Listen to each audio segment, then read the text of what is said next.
Quando ho saputo che viveva a lei, che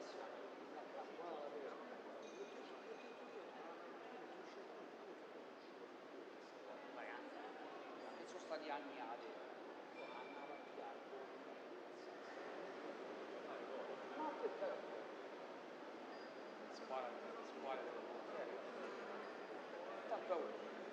sì, sono tutti quelli, ma dopo tutti quelli che ci hanno rimesso le benzina, una cosa, hai fatto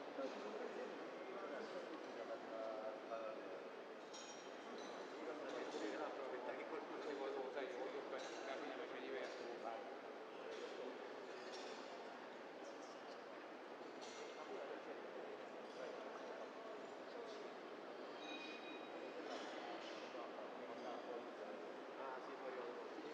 Vabbè, ma Zazza però fa qualcosa.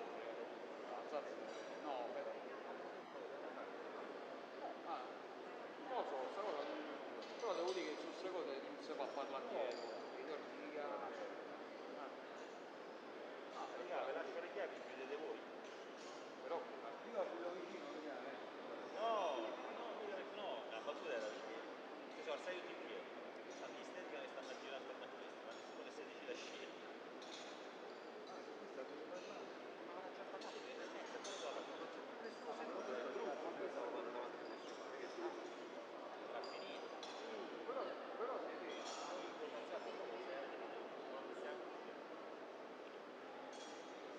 ma dai che lo sentite, dai.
Per favore, should we...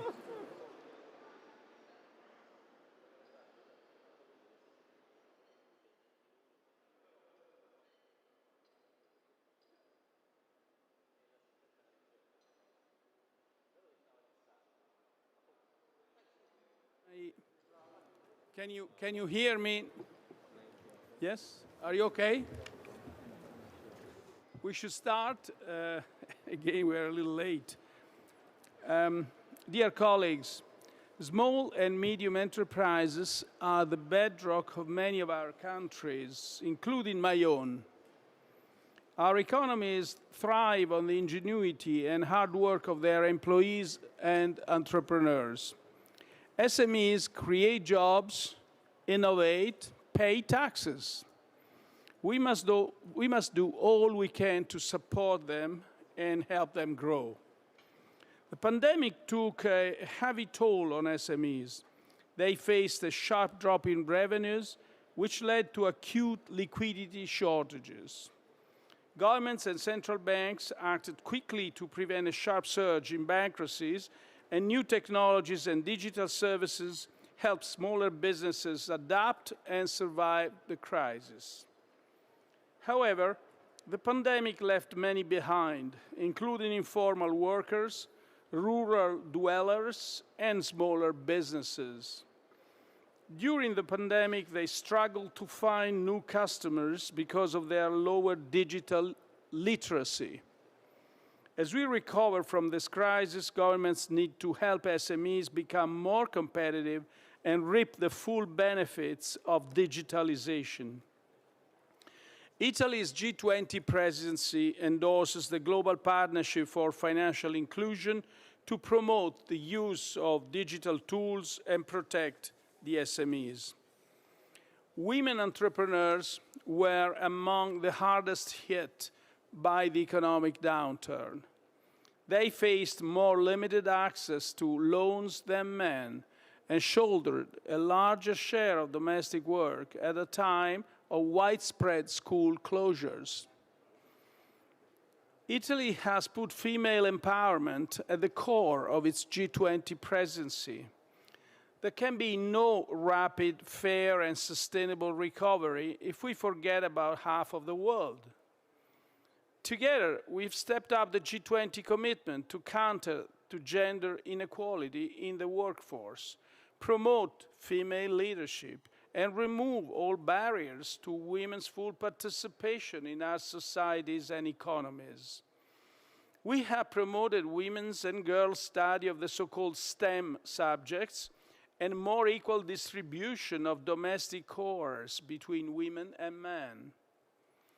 A just society begins at home and in a workplace.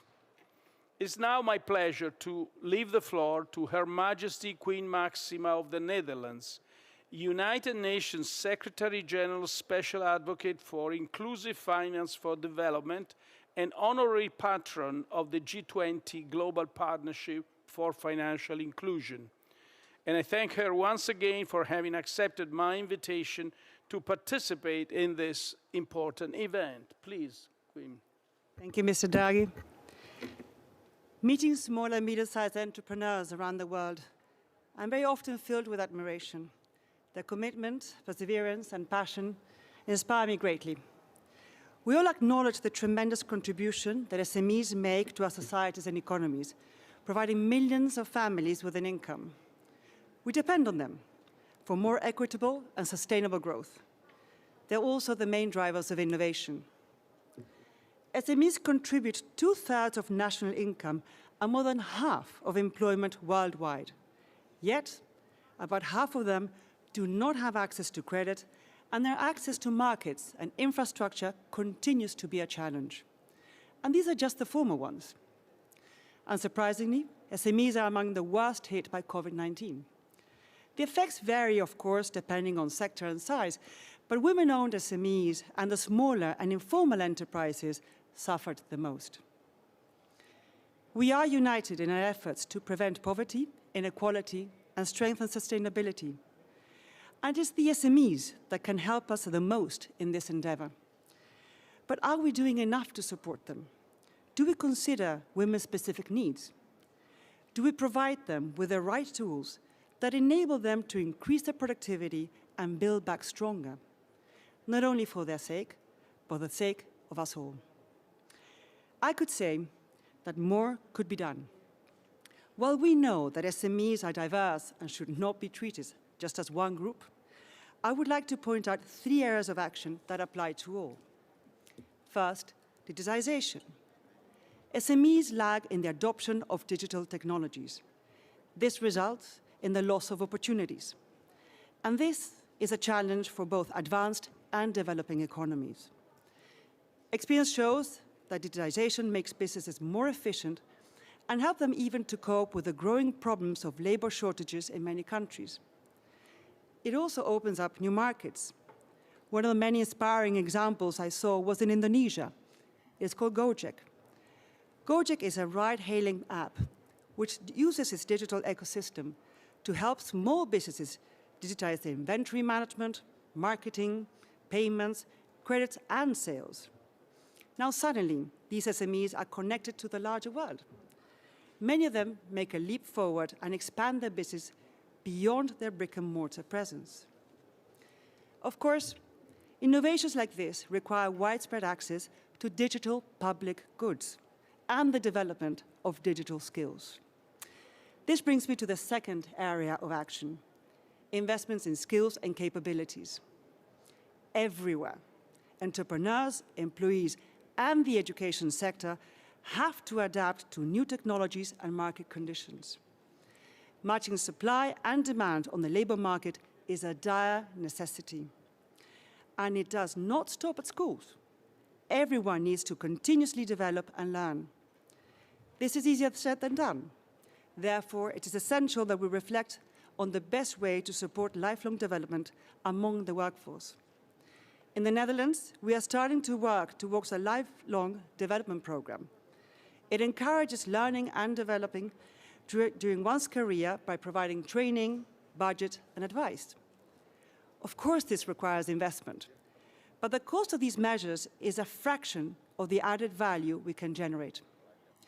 And this brings me to the third area of action, access to finance. This is one of the most cited obstacles facing SMEs to grow their businesses. SMEs need a range of financial services, payments, equity, short and long-term debt, savings, and insurance, especially for startups and firms with large growth prospects. This could be from a bank, cooperative, lending platform, or fintech. But to get there, we need to improve the whole finance ecosystem, such as credit reporting systems and insolvency regimes, and of course, seize the opportunities of technology. The British fintech Credit Enable helps SMEs by reducing the hassle and costs it takes to get a loan. Using data analytics, it matches small businesses with the most appropriate loan product and at the best rate. We have to have more of these examples. In conclusion, strong SMEs are essential for inclusive, equitable, and sustainable growth. The COP26 climate ambitions and the UN SDGs urgently need resilience and productive SMEs to support these challenges.